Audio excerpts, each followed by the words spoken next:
Yeah. Those are illegal to sell, but I got them from PA. So it was just one of those, like, it was happily convenient that I was able to get them. Check your ink in just a second. Powerlifter you are. I am. By day. That's pretty. What do you do by night? Security. Oh. Not actual security. I sit in a control room all day. Everyone's like, oh, so you like fight people? I'm like, no, dude, I take phone calls and type reports. They're like, but you're so big. I'm like, yeah, no, that's what I do. Doesn't mean I can't. Yeah. I can type better than you know. Yeah, I was just talking to him about it. My girl wants me to get into a bodybuilding competition. Sick. He was telling me about powerlifting, and powerlifting sounds so much more. It's so much easier. I was just gonna say, don't say it's easier. Oh, it Don't is. say it's easier, because they're gonna hate. You're gonna get so much hate for that. It's true. Why? I Just 'cause will you don't say get worried that about what all you're day. eating? I've been there. Yeah. Yeah. Oh, jeez. We can talk about it. Yeah, we can talk about it. That's kind of what this is for. What time do you got to be out so I can make sure I set my alarm? 4-ish. All right, I'm gonna set my alarm for 3:55. Cool. Just to make sure. By the way, we've been recording that whole time since I walked away, so. Oh shit! I hope you didn't say anything bad. I tricked him. I can swear, right? Yeah. That's a big part of my vocabulary. That's a big It's kind of there. Well, I had somebody on, and like within the first couple minutes, he goes, blah blah blah, fuck, and he looks at me, and I was like, no, you're good, stay with it, be strong, be one with the swear word. That's who you are. So he's Wham 1180, having to dump people that say butt wipe. Really? That would be amazing. You got somebody who's ready. He's just sitting there with a button. He's ready to kill that shit. Yeah, that was my job. Oh no shit! Did you have to like screen him ahead of time? Yep. So when it was live, was it actually live or was it like before? 10-second delay. Oh, so you had just enough time to cut the swear word. Exactly. How often did you miss? Honestly, people really didn't swear that much. They kind of knew. Because it was Wham. Yeah, it's like it's Bob Friday Matthews show or Bob Lonsberry. Who? Yeah. Yeah. Well, that was like, I complained to my old neighbor because he was on one of the radio networks. I just don't want to say it just because I don't want like him to get shit on. But I was like, I do not like the two guys who do the afternoon bit on your show, on your network. They're trash. Which one is it? Is that The Zone? Yeah, they do. Those two guys. He's like, yeah, they got it because they know is it someone. Shane? Yeah. Shane Allen? And someone else. Actually, no, I worked with him at the movie theater. Okay. But He's a funny dude. I don't know. I didn't like It's like a them on music there. station. They don't really talk that much, and if they do, I think it's like a couple minute segments here and there. In the morning, which is it's cool. Rover, though. I love Rover. Yeah, Rover's where it's Rover's at. the man. That's my favorite. But they, I just don't find them funny. Like I like that they're trying to be clean funny. Like they say the word peen, and I'm like, oh, I respect that. Yeah. And then you say peen like 7 times just to avoid saying swear words. I'm like, oh, okay, I get it. You're just trying to self-filter right now. There's nothing original about what you're saying or doing. It's just you say peen as your go-to. Like when I tried to stop myself from swearing, I used to say crack babies a lot. It was so bad. I'd be like, what the crack babies? Like all the time, all throughout high school, because I was like, I say fuck a lot. I was like, I'm gonna try and fix that real quick. Why? Now as an adult though, like I just breeze by the word. I get rid of the the adjective, and I just kind of cruise right through it. So it avoids it. So like when I'm in certain environments, it just auto filters. But normally I'm just like, let's get through this fucking shit. You know what I'm saying? That's So, better. It's one of those. That's better. But hi, we're back. Hey peeps. He's on the other side of the computer, so he is still here. John is just outside of frame. Life on Record presents the short stories here in town. Kyle Sheridan. Kyle Sheridan's from Webster. Where in Webster? I am. Well, first I lived on the other side near Schrader, Yeah. Hatch Road, and then I moved to the opposite side, and then I went to Willink in 6th grade, so off 250. What was up with all the moving, or was that just the schools you went to? Well, no, I was in the district for Schrader, Yeah. and then I think I was 11 or 12.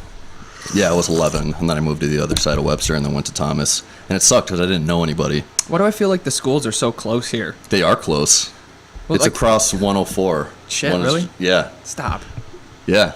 Why would they do Schrader's that? on one side of 104, then Thomas is like a 3-minute drive Well, that's to the kind other of like, side. I mean, I guess it's different for Henrietta because Berger is right over off of, I think it's West Henrietta Road, and Roth is over off East Henrietta. So they're technically split by big roads, but they're Okay. really only like 5 or 10 minutes away. Right. Is that where you went? Yeah, I went to Henrietta. Oh, okay. Like a savage. That is Out savage. there where we got more animals than people. They had a good track team. Yeah, we raced did. them all the Yeah, we time. did. Yeah, actually, one of my really longtime friends, he was the anchor on the 4x1. Who was it? My buddy Eric McKnight. Eric. I worked with him at Xerox. Eric is awesome. I Yeah. love Eric. Eric and I have been friends since we were 3. What year did you graduate? 07. Okay. Yeah. I was 08. Yeah, so you guys You were know, right Tim there. Daniels, Jimmy, Yeah, all those Hutto guys. or whatever. Yeah, all those guys. Oh yeah, I That was- raced that them was the clique. all the time. That was the click. What, you were Chris 08? Schaefer. Oh, okay, yeah. Schaefer works over at Midtown now. Yep. Yeah, I think Yeah. he's married. I think he's married. I believe he's married. Yeah, we just like our relays just battled the entire. Yeah. It was like 2 years of just us and them, and then Edison Tech was just crushing everyone. Well, so. that's what was funny is going into the track season, we were always rivaled with Fairport, but Fairport could only keep up with us on distance. They were dog shit on track. Yeah, they had like one fast sprinter. He wasn't year. even actually he wasn't even 07. very I think good. they had Spencer Carter, who was an absolute savage. But Yeah. then our senior year, 08, yeah, Fairport dropped off pretty hard. Yeah, for some reason. I mean, it's probably because Henrietta just swallowed up the urban suburban program. They're like, give us yeah, all the people. But yeah, Edison Tech was always the one to fuck with. Oh They were yeah, always. yeah. They went always, to state. I always mean, it sucked because like it was super competitive. Yeah. Relay wise, you guys were all really close. it was real close. But then Edison Tech just. It was like Edison Tech and then everyone else battling for second. Yeah, because it was the 4x1 and we the were 4x4 legit. you cared about, but the Yeah. 4x8 really was like more of a distance. Nah, no guys. one cares about the Like that's 4x8. what we ran. Like that was our sprint. offense. Nah, no, it's okay. I was 4x8's intense when you got good teams, but well, you were up until like the state level, like I don't know, I just can't really get into you would it. have missed the year that so when I was a freshman, there was that year where there was I think it was 4 or 5 guys that would run sub 425 miles. Damn. Yeah, so like when they graduated, I think the closest he got, like one of the guys was like 409 from my school. He was the fastest that had ever been at the school. He broke the school record like 6 times on his own, and he went to state and stuff like that, and he was with the pack. Like he wasn't That's ahead of the legit. pack. But that's Yeah. that's where Fayetteville Manliness comes in. Those guys are insane. Oh yeah. I don't know how the hell They always have have every year. How? It's like How? they bring out these crazy distance. But that's for everything. Their football team, their track team, their sprinting team. I know that They they're must have a big school, though. enrollment. They They're have to. huge. Like they're like 2 times the size of Rush, and I think my graduating class was easily over 800 kids. Yeah, that sounds about right. So it's one of those like that's probably what it is because I think that might be the only school for that whole county, and that county's got a couple towns in it, and I think that's what it is. They Yeah. might have just got smart. They're like, we're gonna save on taxes. We're just gonna put everybody in one Right. fucking building. That's kind of like if they were to combine the Webster schools. Yeah, how like when big that Webster school would was be. winning all the state championships in football. Just imagine. Yeah.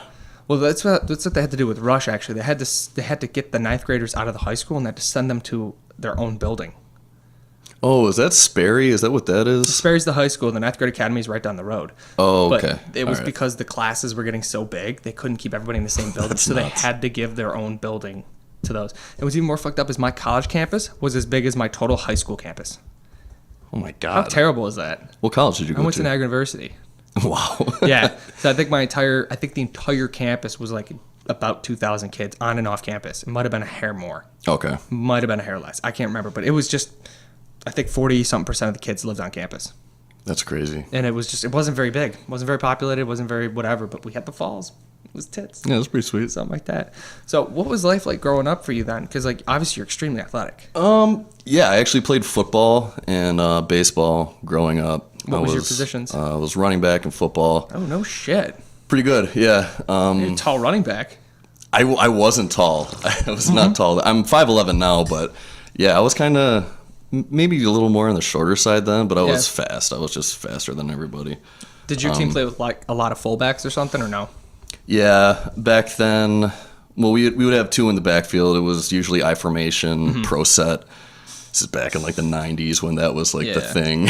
As I say, was your team a pass first offense or a run first Oh offense? no, we just ran all the I was time. gonna say, yeah, I noticed that with a lot of the high schools was the better they did, they were more run offense. Yeah, Which is why it's really interesting to see college when probably back then I would think. Even now. Is it now Even more now. run dominant? I would think it's kind. I mean, I didn't Rush- really watch high school football. well, Rush was as a much, but- pretty pass heavy offense, but Rush Yeah. also had a fuck ton of turnovers because it was a pass first offense. Because we Right. didn't really have That's the like, risk. Like you had everybody who could break away from the corners, but they couldn't get through the gaps because the line couldn't hold strong.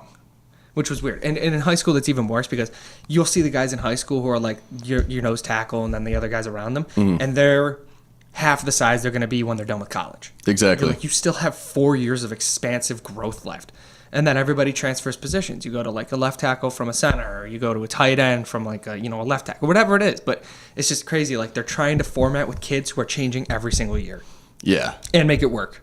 And it's still really hard, which is why run first is always just so easy, especially with high school football teams. It is. But I don't understand one thing I've noticed about high school football. They don't really have the linemen lifting, or even the teams lifting as much. I went to Thomas a couple of years ago, and I saw on the board, they have these guys doing like 3 sets of 12 box squats. And that just doesn't make sense. You got these 15, 16-year-old kids. They should be crushing it, dude. You should have them lifting heavy. I don't know if maybe the coaching, they just don't know. Well, were you there during the season or postseason? I think this was postseason. I think this was like springish. So kind of when I would think you should have the linemen just busting their ass, lifting heavy. I'd have those guys doing like 5 sets of 5 all day. Yeah. Just putting on as much size and strength as possible. This is what I was talking about. I would want my left tackle to be able to squat 500 pounds. I don't care if he can do 225 for sets of 12 to a box. Yeah, or the fact that, if he can run like a 40, who cares? Just I need you to be able to lift and hold. That's it. Yes. Yeah. No, I'm 100% behind that. But I think it's like, look at who's coaching teams in high school. Only the best teams have good coaches. Yeah. Because that's what makes the big difference. Like most of the time, the coaches for the teams are just gym teachers. Yep. And you notice it, and you're like, most of these gym teachers are out of shape. They might have played the sport when they were younger and stuff like that. And things change really, really quickly in all those industries. And it's so simple. Like I was telling one of the guests that I had on, I was like, I wish somebody when I was in high school had been like, all right, you're not going to do 3x10. Because that's what our coach was like. All right, you're going to do 3x10 bench, 3x10 squat, 3x10 deadlift, and then everything. You'd hit one body part, one thing for every body part. Right, you're not going to build any size doing that. Yeah, as a runner, strength. If we're in the gym twice in a week doing, weights, it's like one day needs to be lower body, and you do your focuses, and you need to work, your ranges. But they're all about flexibility and mobility, because all the runners and stuff like that, they're all lean and thin. I'm not lean and thin, fuck it, whatever. But the sprinters, even the same thing with the sprinters. They didn't spend as much time as they should have in the weight room. They should have been doing explosive fucking power. And I wish I did. That's one thing I regret. I never lifted a weight in high school. One thing I'll never forget, I was in like 6th or 7th grade, and I did a lift-a-thon at Webster High School. And this is when Schrader was winning all their state championships. Actually, my cousin, Carl Garitano, he was the running back for that team. He's an absolute beast. I think he graduated that year. But I remember this dude, Justin Schifano, who got a full ride to Michigan. He was their left tackle. I think he was like a junior. Yeah. I remember him squatting 600 pounds at the lift-a-thon. Holy shit. As a junior in high school. Justin was crazy. Absolute goddamn craziness. Could you imagine? That was the first powerlifting meet I've ever been to. I think I benched 95 pounds and squatted 135. That was me in high school. Yeah. It's terrible. That was it. But I remember seeing that, like, imagine if somebody guided you just a little bit, man. But they had a great coach. That was Anthony Bianchi, who went to Aquinas, and then they won all their state championships. Oh, I got the head coach from Aquinas coming in. You do? Yeah, that's awesome. The new head coach. He's going to come in. Yeah, right make sure he has his guys lifting. Yeah. Oh yeah. Well, he's really nice. I talked to him on the phone. That's awesome. But it's just one of those, like, crazy. They need more insight to it. Yeah. Why would you not have those guys lifting heavy? I think it's because they're like, oh, it's more practical, and I only have you for an hour and a half every day. Maybe. Seriously? But if I'm trying to get around someone, I'd rather get around a guy who can squat 220 for 12 than go up against this junior in high school squatting 600. Yeah. I'm not going to be able to get by that. I mean, if you're going to do something like that, you need to have them in the gym in the off season, crushing it, and then during the season, maybe 2 days a week. I'm sure he was. You don't squat 600 pounds without training hard and lifting heavy. There's also those different variants of insights. Like if you're an out of shape educator and you're trying to teach somebody how to play the sport, you're not going to really gauge and understand the functionality of being not involved in weightlifting. Yeah. Because when you're in the gym weightlifting, it's you. It's not your coach. It's not the other people around you. It's you. Mm-hmm. So as a coach to seem useful, why not keep them not doing that? Why not have them out there doing push drills? Why not have them out there doing the sled drill or whatever it is, or running the 4? And you're like, I get that there is transverse, causality to what you're saying and what you're doing, and I get that. But in order to get more powerful, you need to do things that make you more powerful. Yes. And if you're not putting your ass in the grass, picking up the weight and doing shit like that, you're not going to get fucking better. And then how the hell are you supposed to get a scholarship? When if you look at your team, you're like, man, if only 4 of these kids, like if these 4 kids had lifted weights and got faster and stronger than anybody else, they would have easily gotten college scholarships. Yeah. But if you're not in a good program, they don't give a shit. If you're in a winning program, they care. Exactly. They're like, oh, we got to do whatever we have to get these guys really good.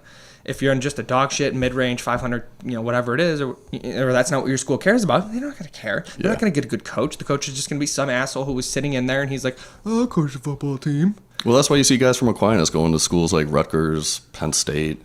Well, they also get recruited, man. Yeah, they do get recruited. Because that's a private school. But you're not going to see dudes from...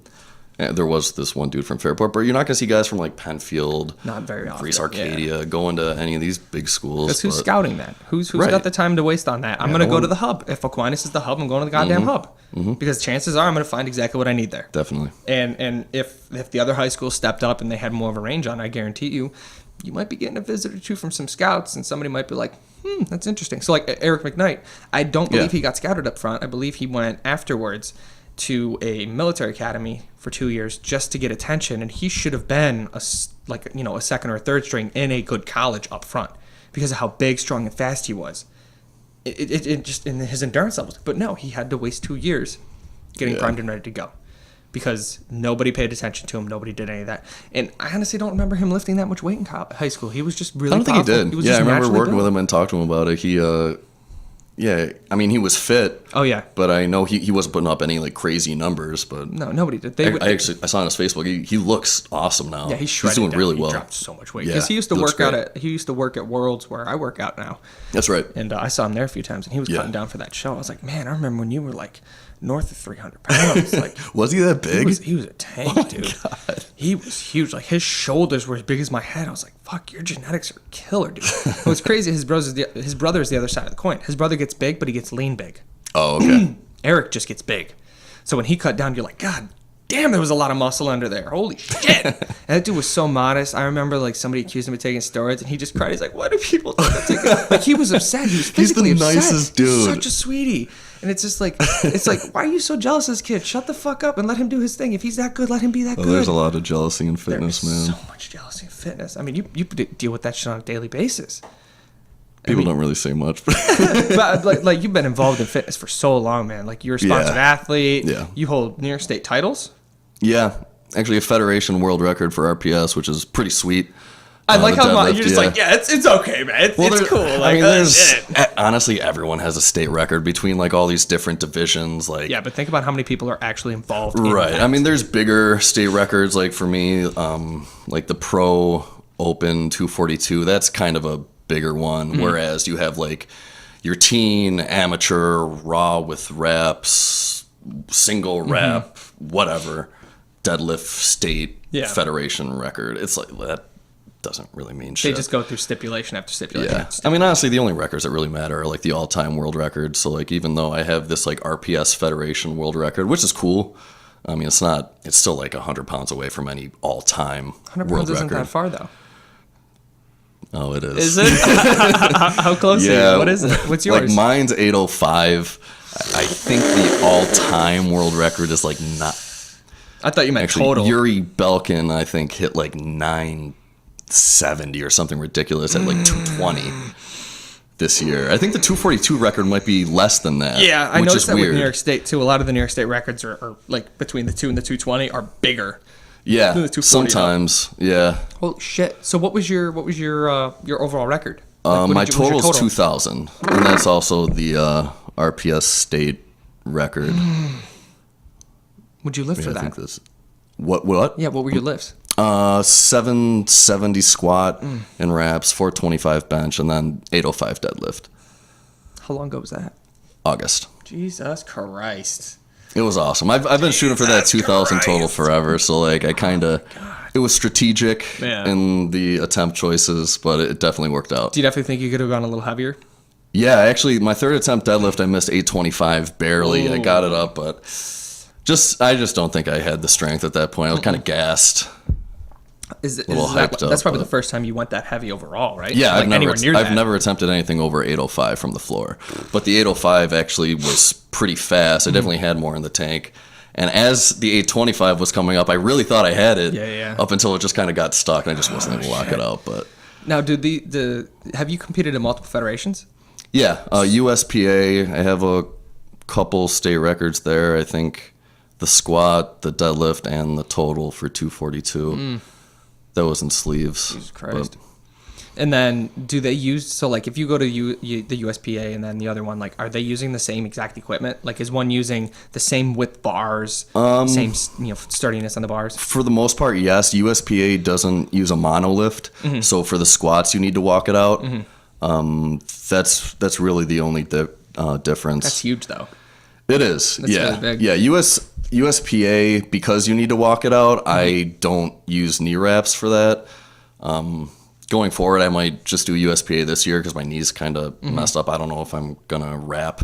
What's wrong with your knee? Patellar tendonitis. I've just kind of yeah. been battling that since like February, but it's just annoying. It's not like a legit injury where I can't work through it, but I'm going to PT now trying to fix it. It's getting a little better. Smart man like you doesn't need PT. Just look up how to do it yourself. Just sit in your house with a low power. I've read a bunch of stuff. I've tried stuff, but I'm like, you know what? Screw it. Come on, I'll talk to a pro. And peptide game, man. Peptide game. I tried that. Yeah, the PPC didn't work? No. Didn't do shit. Biocucurmin.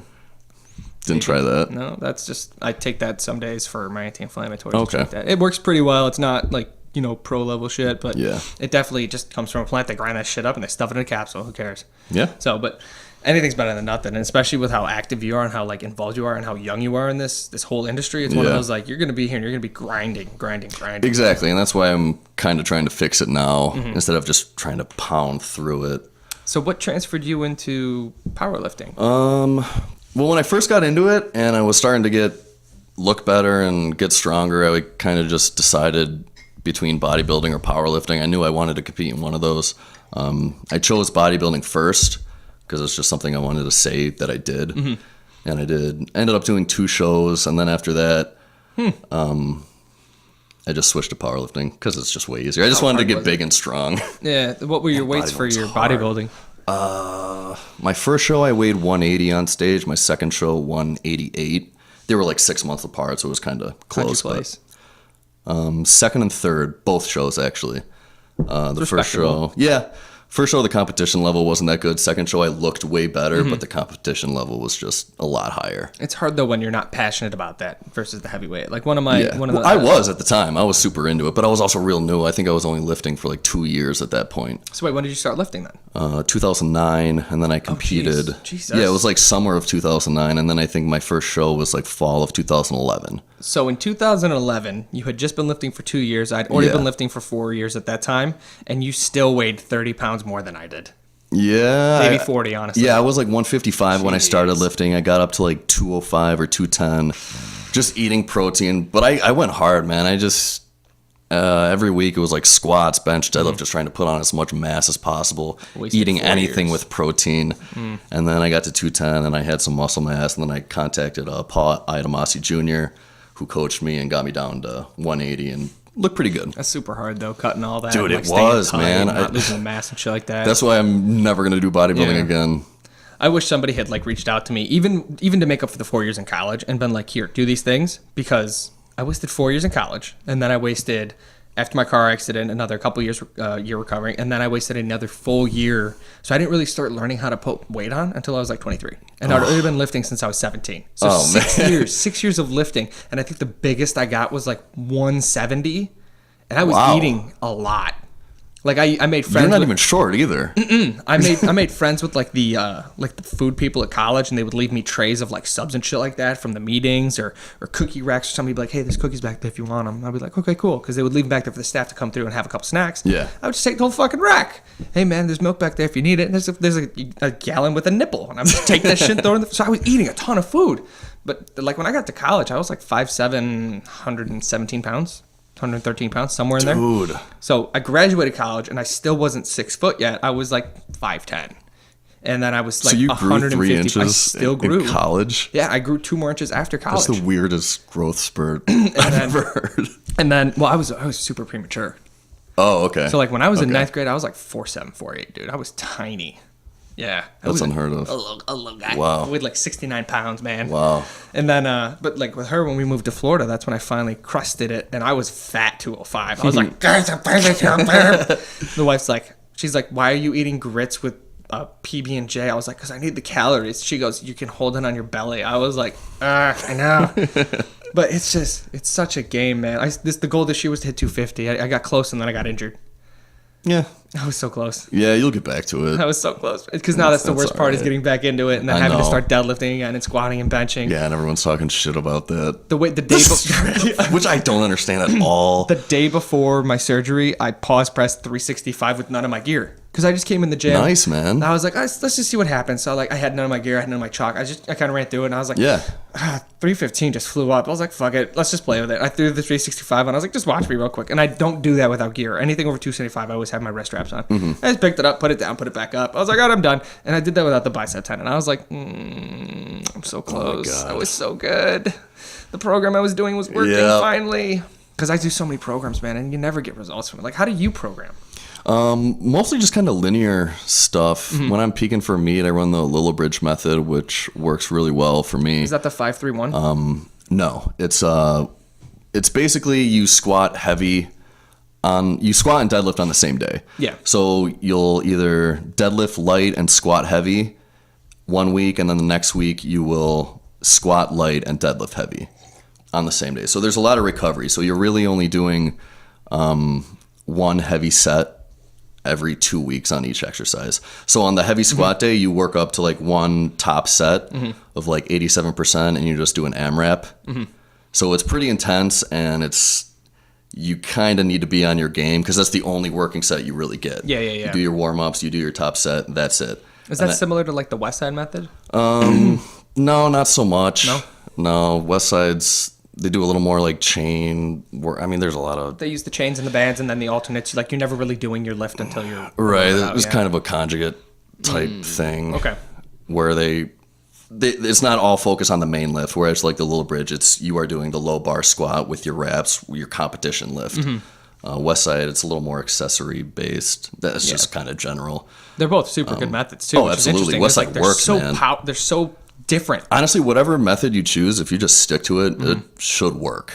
They're all proven, but it's a matter of sticking to it. It's hard because that's like, the hard part. The worst part is when you start a new program, it's like, all right, you're gonna go to 67.5% today, and you're like, fuck you, let's go to week 4. Like, yeah, you can't do that. So that's one thing shitty. I've learned. Like, it's so worth it to just stick to the program, and I've done that. I've gotten like halfway through a program and been like, oh, I feel great, I'll max today. And that's the worst thing you can do. If you feel that good, that means the program's working. So you just trust it and you just ride it out and let the program work.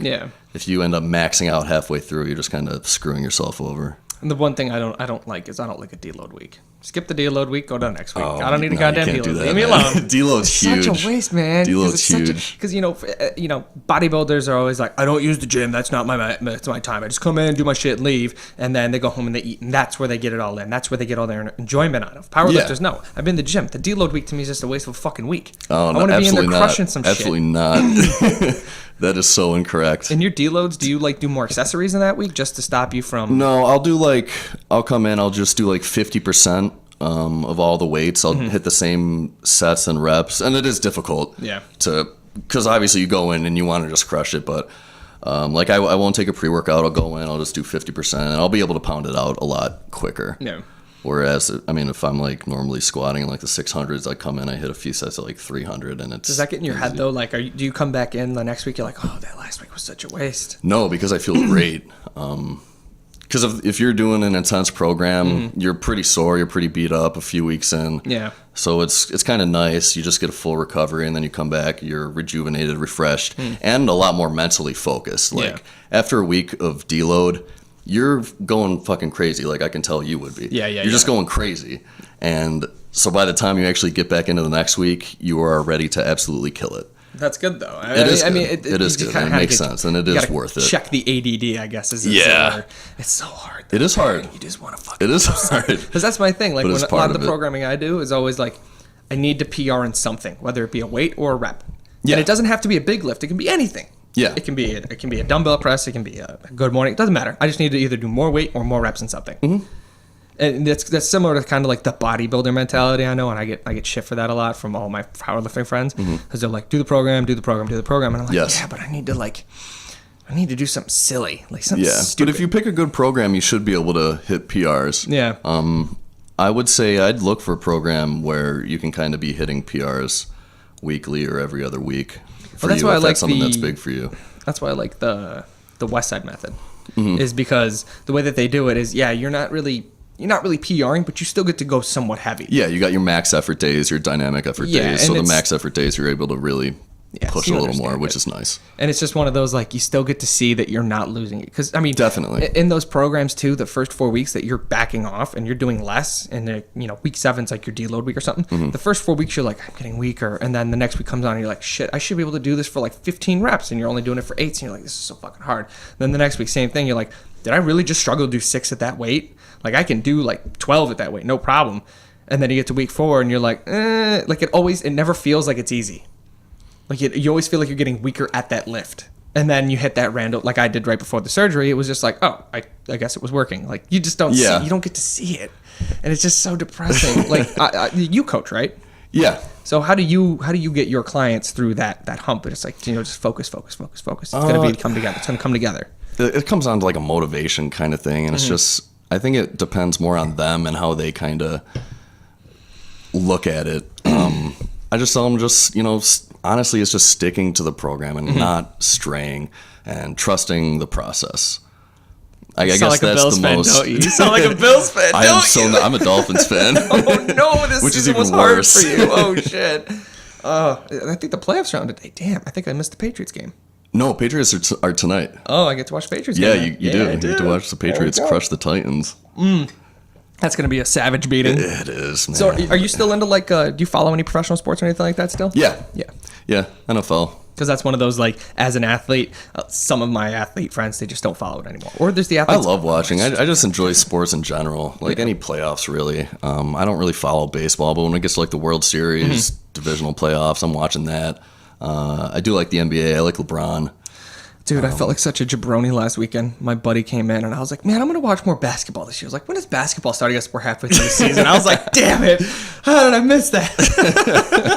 I had no fucking clue. Regular season doesn't matter. You know it's going to be the Warriors and the Cavs in the finals, which that's the thing that kind of sucks about basketball. I'm a Clippers fan. It's just so...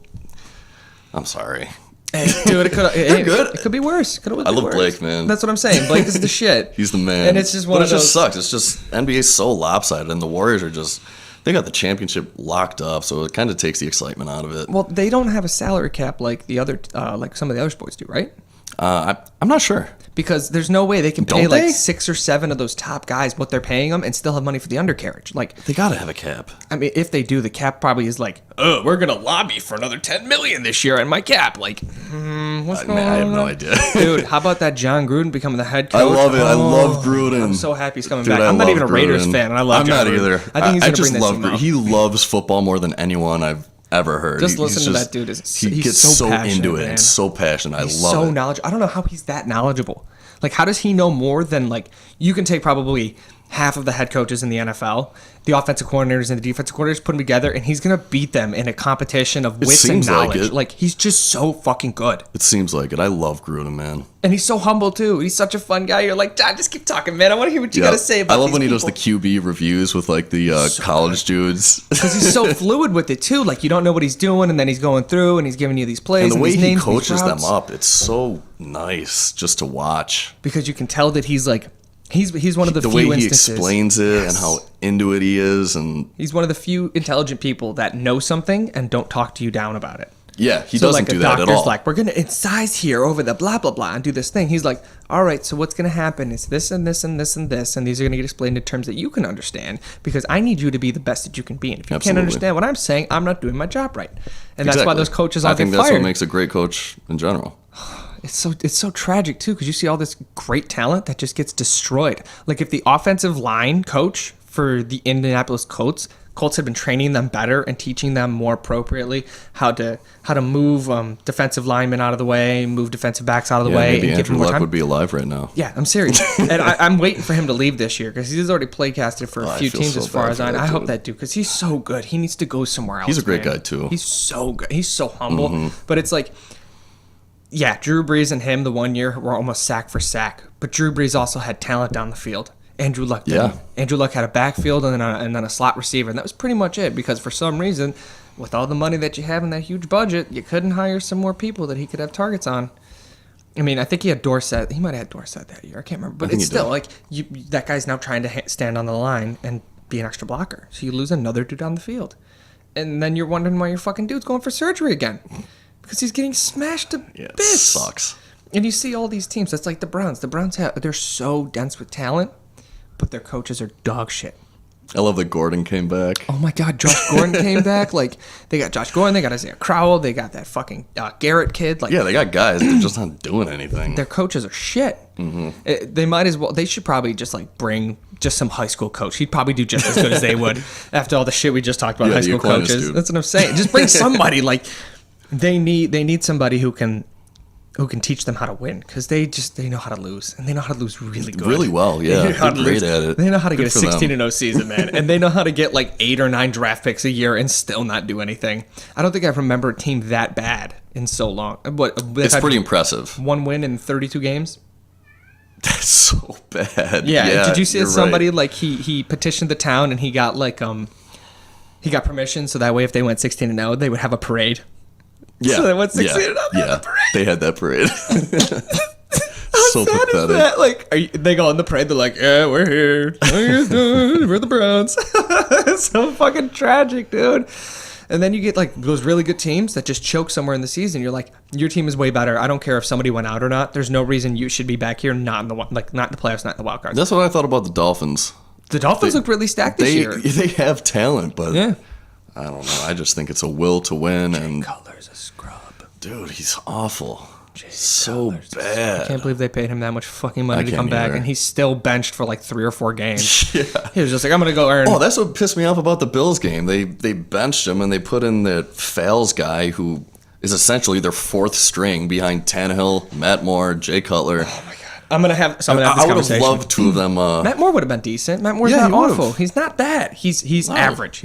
But they don't care. They're trying to get their future. Yeah, I know. I would love to see him try to play spoiler a little bit as a fan. It Just would a have little been bit. nice. But Yeah.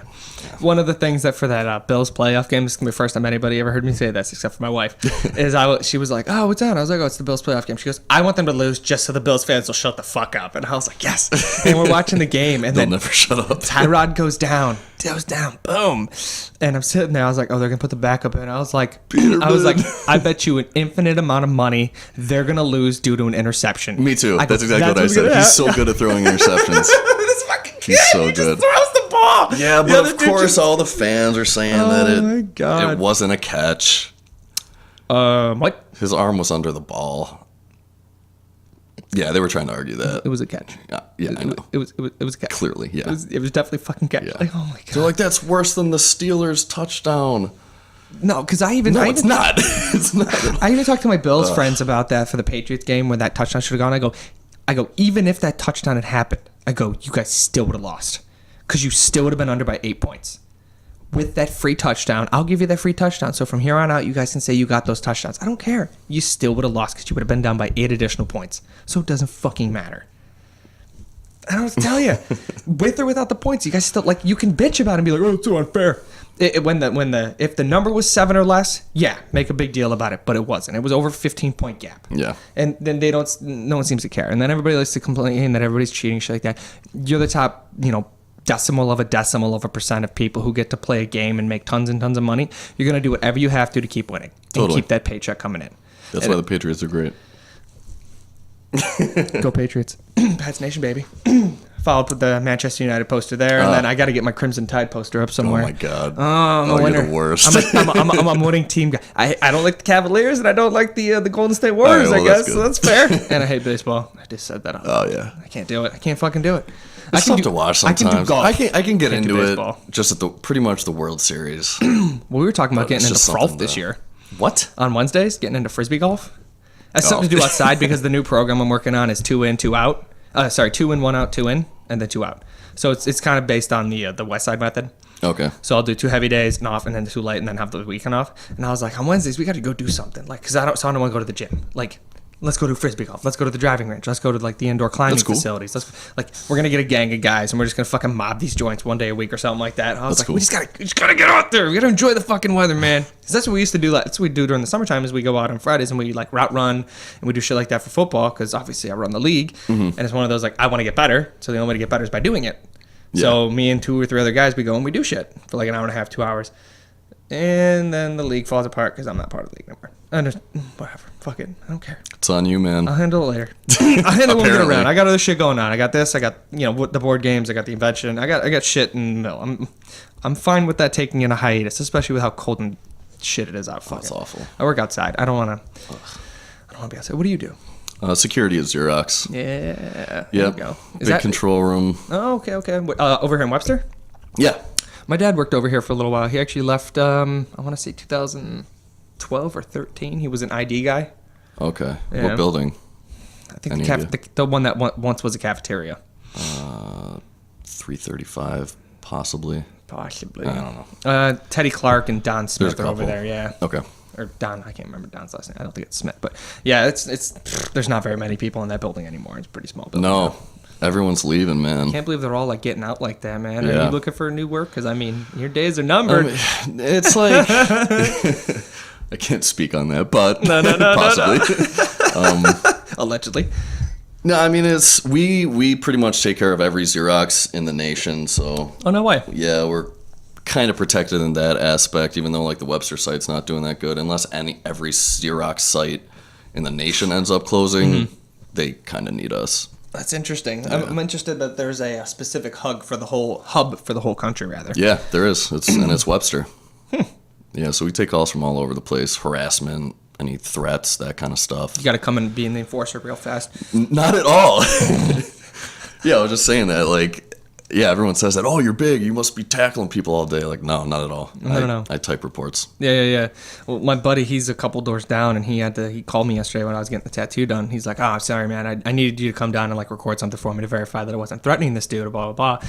And I was like, oh, man, I thought you were calling Team Muscle, blah, blah, blah. I was like, you need me to fight somebody? He goes, I wouldn't make you fight somebody with a gun partner. He goes, and then there's Carly. And I was like, I could justify it to Carly why I fought somebody with a broken arm. I was like, he's like, I don't want to have to put you in that situation. Yeah. I was like, I'd do anything for you, buddy.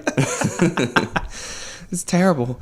People are just so fucking thievery too nowadays. It's pissing me off. 'Cause that's why he called me. The guy was being a scoundrel, and he was like trying to just get away without doing work that he had been paid to do. And it's like, fuck. Like, how does that make you feel better now that you tried to steal somebody's hard-earned money just to be a dick? Sad. Like, fuck you. Get the hell out of here. So you're actually a sponsored athlete. Yeah, I got a couple actually. So what does that mean? USP Labs. I get a couple supplements a month in exchange for promotion and that kind of stuff. And Tango Charlie Apparel, they're local. Actually, this is Tango Charlie. Yeah, and I was going to say jacked up there on your hat. Same Yep, thing. jacked USP Labs. That's how you market. Yeah, that's right. marketing, bro. Tango Charlie Apparel, strong 15 for 15% off your entire order. Strong 15 for 15% off. Y'all heard it first. Yep. That's cool. Yeah, it's awesome. How did you go about getting affiliated? I know a guy from USP, and I actually had an offer for a sponsorship for like a smaller local company. And I was kind of talking to my buddy who works with USP, and I told him, I'm like, hey man, I've known you for a while. I just got an offer from this company. I just want to see if there's anything that we can work out, before I accept this, because obviously USP Labs, it's a bigger company, and if I can get with them, that'd be awesome. Yeah. He's like, oh, let me make a phone call, and then he gets back to me later in the day. He's like, yeah, let's do it. I'm like, all right, cool. That's cool. That was it. Yeah, because you see And all then these Tango YouTube Charlie. superstars who have the sponsorships and shit, and you're like, you don't work a job. You have too many videos out to actually have a real job. How much money do you make? Like those sponsored. Oh, money-wise, them- you're not making any money But from that's that. what I'm saying. For these guys, they're just like, oh, get this and this and that. And then it's like, you must be getting money off the views. And you must be getting millions of views. Because I can't imagine you make more than like a penny a view. Oh, I don't make anything. Yeah. No. The only guys that are really making money off of their sponsorships are like the top guys. Like, It's because they're there and it's one of those. In order to get you being better. Yeah, they need to have like 100,000 followers and... So many people. Right. So many bodies. Right. Like Dan Green, maybe he's making money, but he's also got his own gym. Yeah. He owns So I a assume gym that's where he's outside it, making the money. I don't know how much Animal is paying him. Probably okay amount, but nothing crazy. Well, like Pete There's- Rubish, there's does he some- work? Yeah. He's in your weight know. class, right?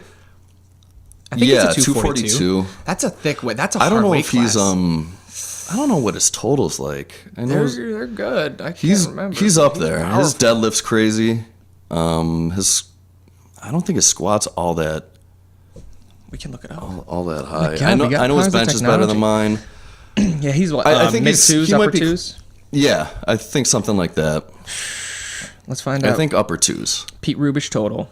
I always tell everybody I'm going to stop say. doing this because one day I'll just have somebody sitting over here. So when we have a question, they'll just be randomly looking it up and they'll just tell us what it is.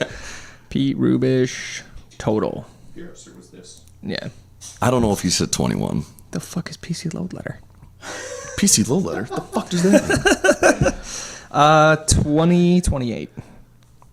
2028. Is that in sleeves though? That might be in sleeves. I don't know if he lifts in That was wraps. 2016. I don't know. 1918. 1763. 2028. 2016 at Battle of the Bosses. Click that. 20 I want to see if it's in sleeves or wraps. This one's from this year. Here you go. Let's take a look at what Pete's got going on. That's a 2050. Ooh. That was in October, so that's pretty recent too. Why won't it load? Oh, here we go. Shitty fucking dead zone down here. Apparently. 19 minutes. Oh no. Oh no, here we go. 57 seconds. That's better. Okay, yeah, that's in sleeves. Are you in sleeves? I compete in wraps. My 2000 was in wraps. Oh, and then he hit 457 bench. So he's got me on bench by a little bit, got me on the squat, and he's got me on the deadlift. So what's your best lift? Like in your mind, when you get up there, you're like, this is my best lift. Deadlift. Okay, and why is that? Because it's my best. No. Like, do you train it better? Do you know it better? Are you harnessed it I'm just better? better at it. Okay. I think it kind of comes down to leverages a little bit, but as far as muscle groups, my back's probably my strongest muscle, and then my legs. My triceps are garbage. They just refuse to grow. Which interests me because I'm very bench good and I'm very deadlift good and I'm moderate at my squat. That's interesting. Yeah, because I'm really hamstring glute dominant. Yeah. So my deadlift is super good. Your quads are probably what's lacking in the squat. Yeah, so I extra work on them and then it's just... I do like high bar, front squats, and that kind of stuff in the off season. I have knee problems and hip problems. Oh, that sounds like which stopped me for a long time. Dude, I had to literally tourniquet my hips off just to squat so I wouldn't feel pain. Then do that. Yeah. I mean, you have to. Oh, yeah. It sucks. I mean, that's kind of what I'm doing now to battle the tendonitis. Like, I have to warm up for 30 minutes, rolling out my hips, my legs, doing a ton of warm-ups for my glutes. Yeah, just the safety bar the other day, I did a set of 50 at 200 pounds. Oh, 225. A set of 50? I do huge sets. Like, I've done sets of 100 before with 500 plus pounds. Like, just keep going. Just keep going. Like, you did a set of 100 with 500 pounds? The best I've done is a set of 100 with 600. On what? On a leg press. Oh. I've done a set of 50 on a hack squat with 315, and that took a very long time. But we do this silly thing. I was just gonna say, if you squatted 600 for 100, that's an all-time world record by about No.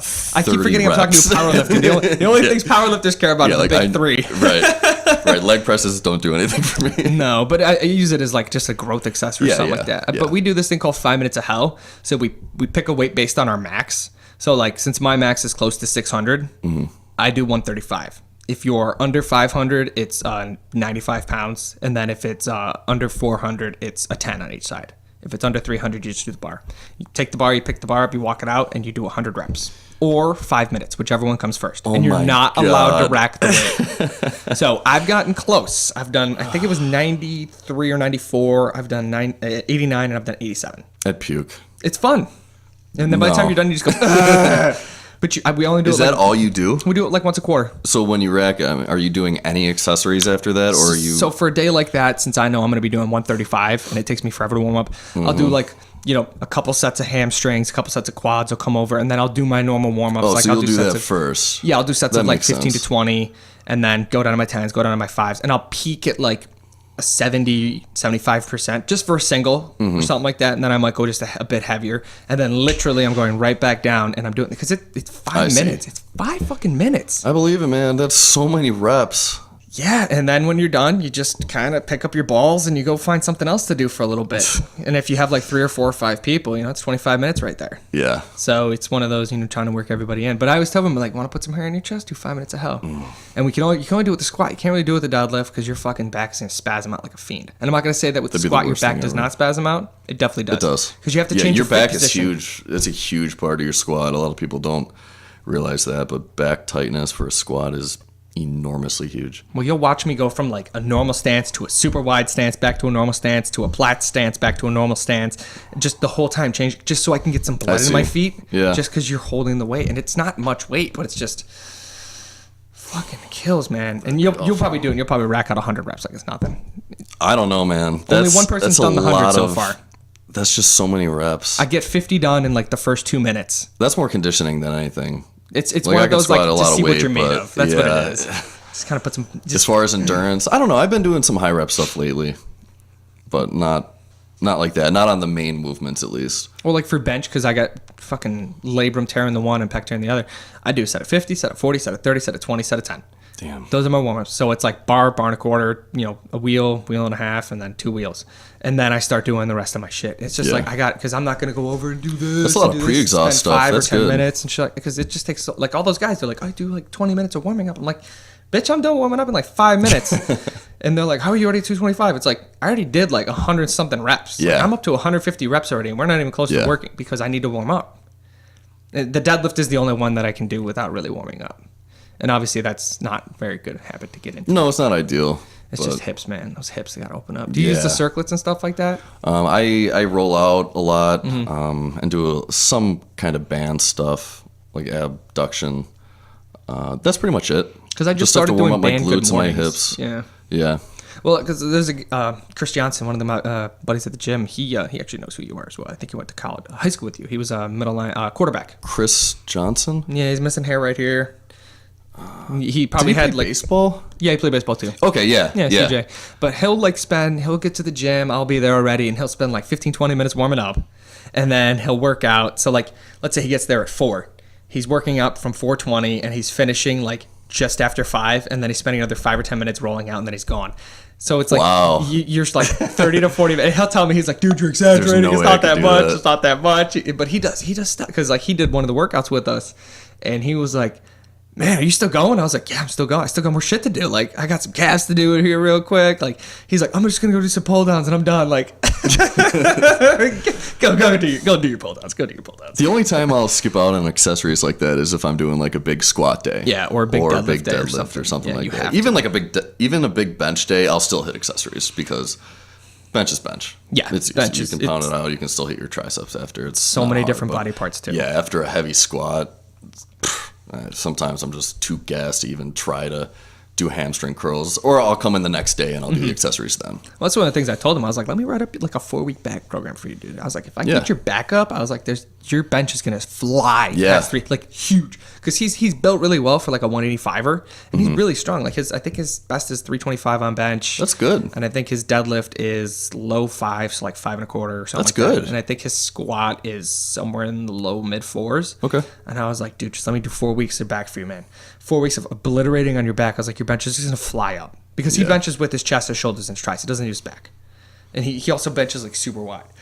And it's like, all right, let me just a lot of shoulders I'm gonna too. do it for him. Like, I'm just gonna write this for you, and you're gonna do it for 4 weeks, and we're just gonna see how quickly you improve.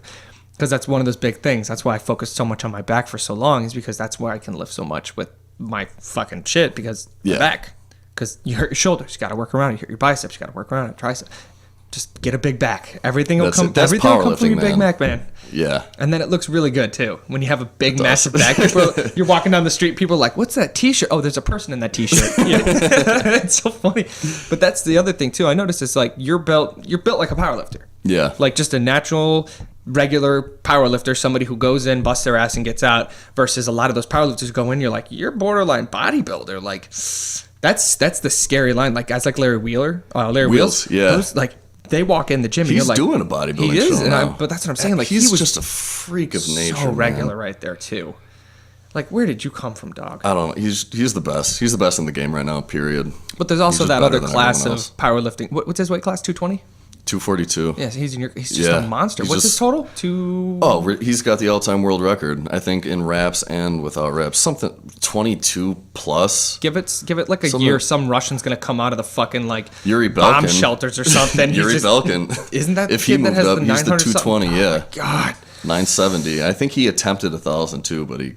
Yeah, but we both know missed sumo it. deadlift's not a real deadlift. I need to Right. hear you say it. But sumo's hard, man. I wish I could do that. Every time they do it, I'm just It's like, so watch your hard. knees, watch your knees, watch, and then they always flex and I'm like, because it's just so extended. It's just so locked the whole time. I'm like, dude, It that's has so to much be, fucking and it looks pressure. so easy, but it's so not. Yeah, because what my sumos, It's so technical. My deadlifts in the low sixes. My sumo's probably like 535 ish at the Damn. best. And it's like, but that's because like I make myself once every 4 weeks train sumos. Mm-hmm. And it's just because I also train snatch grip. I love snatch grip deads. Oh, okay. Ugh. It'll blow those traps up. Yeah. You do them off of some little boxes or Yeah. something like that. God damn. Yeah. But like, that's the only reason I did it because I noticed like the first time I did it, my sumo dead was like half. And I was like, there's no way. Just the leverage points and everything. It has to be better than this. I'm watching like guys fucking like Dan Green and shit like that, and he's just rounding up. Dude, And it's doing it. I'm all like, about God the setup damn. and just getting in the perfect position, and you need to execute it perfectly. It's so much practice. Well, those competition bars are longer, right? Because like at our gym, like I'll put my toes on it, and like obviously I should probably have like a foot longer bar because my toes are there, and I easily have more room that I could spread to get. I don't think it's too much. I don't know if it's too much half a longer. foot. Yeah, maybe a little bit, but they're still 45 pounds. Oh, are they? I thought they were more. Yeah, So why no. is it the squat bars way more? They're thicker, and you don't want whip on those bars. that. Or your squat. Yeah, There's like- assholes at my. I don't mean to call you assholes. There's assholes in my gym who bench and squat with the deadlift bars. Are you kidding me? No, I'm just Oh, I tell telling them to stop. Yeah. That's so bad. I walked over to somebody who was benching the one day. He had 225 Get on that it, and the shit bar's off the going rack. like this. I was like, yo, you're going to want to Yeah, what are you doing? get a new bar, Bubby. Why? But even like using those for deadlift, obviously stiff bar versus a soft bar for Yeah, deadlifting. That yeah. I've different been training on a methodology. stiff bar lately. Such But a anytime it different gets animal. closer to a meet, I'm always getting more specific. Like right now, I'm pulling like sumo on a stiff bar off blocks. But then as I get closer to a competition, then I'll start incorporating the deadlift bar, not using blocks, pulling conventional. Because as I say, you don't pull sumo, you pull conventional. Yeah. And the purpose for the sumo for you is what? A little more hamstrings, glutes, and just treating it more as an accessory. Okay, that makes sense then. Yeah, building that up a little bit and then going back to conventional, which I'm more naturally good at, I guess. It should just kind of come together a little bit more. And it's the same thing with like why I decline deadlift so much. Is this because Yeah. shoulders? Yeah, you get And I stronger can on do that it, lift, yeah. and then it It'll translates. translate. Yeah, Same thing with the slingshot. Do you ever use like a slingshot or anything yeah, like that for I do. bench? Yep, a little bit. It's such a Little fucking bit. awesome thing because It's a you good just tool. tool it up, man. You're like, oh shit, yeah, look how much weight's on here. Look at this. And It's then good for the ego. just crush some fucking weight, man. Yeah. Oh, and everybody always thinks it's like cheating. I'm like, I didn't tell you I benched that raw. I Yeah, always say I'm not slingshot claiming- bench this. Like I was You can label bench it more too. with the slingshot. That's Everything's got what a it's goddamn for. asterisk, man. Yeah. It's like, but people do like the geared lifting as well. Again, But nobody incredibly shits on, difficult. Nobody shits on them for it. Oh, some people do, but I don't know. I've tried squatting in briefs, and I actually have a bench shirt too. Yeah. Again, it's so hard. I got so much more respect after trying it. So what's the 'Cause deal I with always, the briefs? It's super tight on your hips, and Mm-hmm. it almost like catches you as you're squatting down. So like you're sitting. It's so hard to explain. Is that something somebody told me to get for my hips? Was to get a set Yeah. of briefs because it'll definitely help with the hip pain. Yeah, It's like, oh, but yeah, not and the it's same. and it is good for overload. I think for raw squatters, briefs can help a ton. So it simulates that overload like the slingshot does. Oh, for sure. And then would that help with deadlift too? It can, yeah. Yeah, I've tried deadlifting in briefs. Yeah. It's hard to even get down to the bar. Like, can't I pull swear, yourself with 400 pounds, if you have briefs on, you won't even be able to get to depth. That's you, like, you yeah, with the literally sling, yeah, cannot. same thing. And that's what people talk shit about. It's like, oh, you're squatting so high. Like, you literally can't go any deeper. 'Cause there's not enough weight Yes, on it, I am yeah. sitting there squatting 3 inches high, and I'm stuck. Mm-hmm. No matter how far I try to force myself down, you just can't. No, I It's noticed when you crazy. squat too, your arms are you're a goddamn bird. Yeah, Why? my shoulders. Oh. Yeah, if I move them in, and that kind of makes my tendonitis flare up. I used to squat a little closer, and for whatever reason, it's just more stress on my elbow there. That's super So by interesting. moving it out, yeah, it's pretty much whatever allows you to keep your back tight as possible is what you should do. I do the same grip that I do for bench, Okay. give or take, depending on the day. Because Yeah, if it's a as day long where as I you're just not feeling crush it in your something, dude, shoulders or elbows or anything like that, That always I wish interesting. I could have my arms like like this. there's guys who are but like it's here, and just- I'm like, what the fuck are you doing? Are you trying to pick your ear? Get this shit out. Like, move. Get you some range, because then you can Yeah, there's squeeze your no spine way. together. It's the Yep. same thing with the deadlift. The people who do it and they deadlift and like they're like 6 foot and their shins are like 3 or 4 inches outside of the knurling, like from the normal center knurling. They're out, and then their hands are out there too. I'm like, you're not Brian Shaw, No, bitch. Bring that's your not fucking right. feet in, man. You don't want to have your arms too wide. Your arms for the deadlift, all they are hooks. That's it. So you want them straight down as possible. Obviously, if your legs are a little wider, you might need to adjust that a little bit because you don't want Most them of the time, hitting those your people knees. are not wider. But That's what I'm saying. Most of these guys, I know. Like watching Pete, that's the reason I started deadlifting so close. And as soon as I learned how to do it, weight just flies up, Yeah. dude. And then you force yourself to do it with like the deficit deads, and you're like, oh, this is the same exact form. And then because you're like, oh, it's a fucking piston. it is. that makes And sense. yeah, that's exactly how I explain the squat and everything. It's so I simple. see a lot of people taking it off the rack and getting this big breath in and moving their shoulders like that. You don't want that. You're To doing the full body lap. Yeah, it is. You are literally a piston. So when you're bracing, you shouldn't see any movement in the shoulders. It should all be pushed down into your stomach. So you want to bring your lats down, Yeah. everything down, filling your stomach with air. So when you're bracing, Yeah, because I always tell It's everybody, that as it's opposed like to- you're physically pulling the bar into your body. Yeah. And if you're not, because you're pulling yourself down, and then people think it's pulling themselves forward. And it's like, no. You're No. pulling down, everything into your you want stupid self. all the pressure right in your stomach and core. So if you like, let's say, so you're a power lifter, you're a competitive power lifter, obviously. Yes, I and am. your big lifts are your squat, your bench, and deadlift. So let's say you had 2 lifts per day, other than the big 3. What are each accessory that you'll do for that, and why? Ooh. So if you only get 2, like you're like, fuck it somewhere. I Other get this. than So those for your bench, 3, what would your big 2 for bench, your big 2 for squat, your big 2 for oh deadlift? God, that's a tough one. Because like I just started getting into good mornings. Deadlift back extensions. I like the 45-degree back extension. I think that's a really good one for your hamstrings and glutes. Dude, that's a tough question, man. I wish they had a See this. reverse hyper at more gyms around here. Yeah, reverse hyper. I would say that one, figure but that I don't use that. Definitely that. You got to figure out Yeah, where to get reverse one, man. hyper We and the gotta buy 45. one. I know. Bench. I mean, for me personally, probably like close grip because my triceps are garbage. Mm-hmm. I like floor press as well. Now that's an interesting one. Why I do think you that's floor a press? good one. It works the top half of the lift and it keeps the tension, so there's no rest. Mm-hmm. So even though it's only a half rep, you're still getting all that tension in your chest, and it's just forcing you to pound the triceps and just constant tension on the chest. Now I don't know if you that heard this part. story, but like I think back in like 2010 or 2009, there was a guy who was floor pressing. He had like 6 something on it, and he's bringing it down. And when he brings it down, he hit the ground just a little too fast. Yeah, you're going where I'm going. And it went, it broke, and it went right out. Oh my It god! broke, and it went right out. Yeah, it went probably Yeah. like 3 inches out because he hit it. He hit it just like that because he wasn't right above like where you're supposed to be. He was in, so when it went down, it hit at the angle, just right out, just crushed Yeah, that I bitch. wouldn't put 600 pounds on it, and I wouldn't max out on a floor press either. Jesus, But that was one of the things man. that scared me with it. When are somebody you was telling, he showed me the video. I was like, God. No, get a spot if you're gonna go that heavy. Yeah, usually floor press I'll do sets at like 6 to 8. Yeah. Maybe if I'm going that heavy. And that's like just for like speed top out lock and just making sure you're getting Yeah, everything I mean engaged. I'll do moderate weight sometimes, but yeah, nothing too crazy. Well, then what for like your obviously squat? For squat, anything other than the squat as an accessory. Honestly, for me, I don't do too crazy stuff for squat accessories. Leg extensions, leg curls, really basic. Like not like stuff. safety bar squat, not box squat, not, I guess box squat. Yeah, I mean, I'd still kind of consider that like a squat. So what's your Box merit squat. for box squat? Because I'm just getting into box squats. I'm just getting into safety squats. I'm just going to get to good mornings. That's pretty good. I guess Why- I've why heard that's box really squat? good for knee health. Is that what it is? Yeah. This guy Nate Harvey preaches it a lot.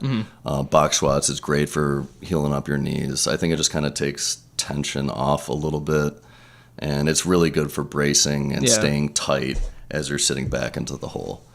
It And kind of that's teaches you the raw right power. mechanics. That's for literally really just- sitting back, keeping your hamstrings engaged, sitting back, everything tight. Mm-hmm. And yeah, I don't really like to fully release on the box. Mm-hmm.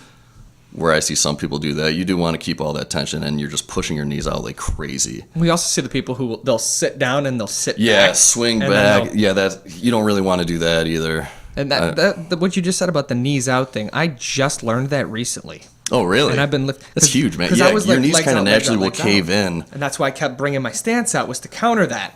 And then I just hit the point where I can go like this, and I can still flare my knees over. Yeah. And I was like, what the fuck? Why have I been doing? No one said shit to me about this. So I went from being a super wide stance squatter, like where my toes are touching the rack, to now I'm probably like 8 inches in on each side, and my knees just bellow out. Yeah, foot placement doesn't really matter. You're going to be pushing your knees out regardless of where your feet are. Well, it's like, do you watch the guy Quads Like Rob on Instagram? Yeah. That dude, he's so narrow stanced for a 300 plus guy. Like, he is. that's crazy. Look close. at his quads. They're huge. They're huge. Tom Platt, same thing. Yeah. The Tom Platt, Yeah. that dude's a freak of genetics right there. Yeah, and it does kind of, again, it goes back to the leverages thing, where if you're super quad dominant and your quads are just so much stronger naturally, don't even fight it. Now, that's what interests me too with that statement, is because a lot of people will argue that hams and glutes are more important than quad for squat. Sometimes, if your quads are that strong, like Rob or Platt's, roll with it, man. Yeah. You can I feel like what more people did are Platt's that hit dominant. 525 for like 23 or something Yeah, I ridiculous? think it was that much. It was huge. Yeah. Yeah, insane. There's a video of it online, and he stances, his feet are like inside of his shoulders, Yeah. and he literally sits down on his heels every rep. Right. So I'm not going to go Yeah. and tell him, oh, well, you should build up your hamstrings, so move your feet out. But he's also a bodybuilder. He is, yeah. But even if he did switch to powerlifting, I mean, his squats are so strong. Let me see if I can find that real fast. Tom Platts. That's how we'll wrap up. I'm not going to, all right. Yeah, I'm not going to try to fight that dude. Oh, see, because he's got this. Squat wider. Here it is, 525 pounds for 23 reps. Oh, I was spot on with that. Come on, you cunt. Oh, it's crazy. And he puts, and he's even got the hip wrap too. That's actually where I got the idea for the hip wrap one, was from him in this video. We don't own the rights to this video. YouTube, please don't kick us. And he also squats with the bar super high, doesn't he? Like, it's not like a low bar either. That's the thing. He's quad dominant, so a super low bar squat is kind of taken away from that. Is that why I low bar squat? Because I'm not quad dominant. Like, I squat with the bar really fucking low on my back. That would make sense then. Yeah. Which is, You're not quad dominant? I spot with the. I got Okay. better Yeah, when I so moved like that for shit you off my as an shoulders. accessory, I might throw in some high bar squats like that. I started that too, yeah, but I can only go, like, I've done a 405 without it. Right. But it's one of those, like, But if, as far as like a competition lift, go low bar, probably a little wider. the same thing with like front squats, right? Yeah. Yeah. my front Great squat is accessory about for the you. same as my high Great bars. accessory, yeah. Those front squats, dude, those are dirty, man. You watch some Ronnie videos, like, we'll do some front squats today. That's literally all back, dude. Like, just keeping your shit upright the whole time. Yeah. And All he just core. cruises. This dude just fucking cruises too. Keeps going. There's no lag either. He just goes down, he goes up, he goes down, he goes up. There, he's starting to die out. And I think he Set like honestly that could have is got so a few more. painful. Yeah, but when you do it and you're done, you earn it. That's like my big sets for deadlifts. When like, Jesus Christ. Like we used to do Savage. every fourth week we would do sets of 20 on deadlifts. Oh my god. So like the first week we did on 225, and then I was like, that's way too easy. So we go to 315, and then I did 405, and I think the best I ever did for 20 was 465. Holy shit, man. But I did this weird training style where I was I like, don't every even know single what I week could I'm gonna get for peak. 20. So I would like pick the rep range. I'd be like, all right, this week is 8s. So I would go as heavy as I can with a set of 8 on deadlifts. So when I came the next week and I was doing 6s, I had to go heavier than that weight. Yeah. So it was a weird bumper, but That's a good progression. That's You kind get of so the way tired, I and then- trained for a while. But as soon as I hit that cycle and I hit that peak and I PR'd and I went back to go work again, I was fucking obliterated. Like for 3 months, I couldn't come anywhere near close to those lifts. So I think that the top set before the peak week You know what I would say to that? Don't take a week. Deload. Fuck you. I hate the deload. Don't fear the deload. That's what we're gonna get a T-shirt that says that. Don't fear the deload, man. It's crucial. Fucking Crucial. terrible. Part of the game. It's a shitty part of the game, but it is. I know. Why don't you just eat more? That's how you recover better. Sleep and eat more. Who gives a shit? You do that still. Yeah, Yeah. because how does that affect people like 2 a day? Like that. 2-a-day training? Yeah, 2 a day training. Like, and those guys I- are just I like, never got I into just that don't stuff. understand I it. don't How are you understand able to that. get through life with that? If like the deload is necessary for certain programs, like, come on, don't tell me what I need to do, bitch. Like you're doing it 2 a day, and you're probably not putting full effort in those 2 a days either. No. I think I've don't done know two how you 2 a days do. in my entire life. And I got back to do the second part of the day, and I was like, I just want to go home. Yep. I'm just done Yeah, for it'd be the too day. Like, gas. fuck this shit. I'd rather dedicate 2 hours, just pound it out. Yeah. Get it done. Make it like a sex joke. Pound that shit out. Pound that shit. Yeah. So if anybody wanted to get a hold of you, contact you, talk powerlifting, talk anything like that, looking at coaching or something like that, how would they get in contact with you? Facebook or Instagram. Instagram, my tag is Sheridan Strong. Spell your last name. Sheridan. All right. Strong. Then I'll tag these things, obviously, when I put the post up. definitely, And I send it for him definitely. to share and stuff like that. Yeah, and I'm But findable on Facebook, Kyle Sheridan. same so. thing. He's got a giant deal. orange and black background. You can't fucking miss it, guys. Any questions for him, get a hold of him and stuff like that. It's Kyle Sheridan briefly. Thanks for coming on, big guy. Appreciate Thanks it. so much, man. Thanks for having me. Not a problem, big guy.